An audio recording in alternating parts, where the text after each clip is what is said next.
The European Union is talking tough on North Korea as well. The member states have agreed to consider additional sanctions against the regime following its launch of a long-range missile on July 4th.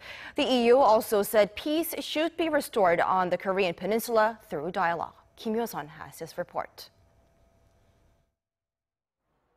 The European Union has strongly condemned North Korea's long-range missile launch, adding that the 28-nation bloc may consider tougher sanctions against the regime.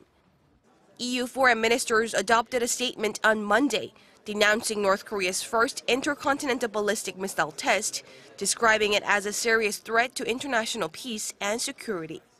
They also expressed support for South Korea's vision of resolving the North nuclear issue through dialogue. We will discuss with ministers what more we can do to facilitate a solution that, in our view, cannot be but a diplomatic and political one, for sure not a military solution for the situation in the Korean Peninsula, as the South Koreans have pointed out very clearly.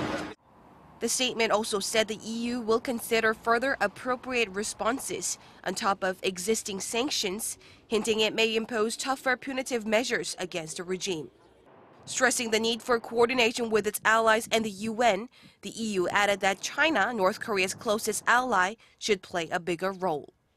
We remain absolutely determined to try to get the North Koreans to see sense and to continue to put pressure on the regime in Pyongyang. And we think the best way to do that is, of course, to put pressure on the Chinese. Such a remark can be interpreted as a way to further isolate the regime that is largely financially dependent on China. Now it's left to be seen how North Korea reacts as the EU moves towards imposing tougher sanctions to penalize its continued provocations. Hyo-sun, Arirang News.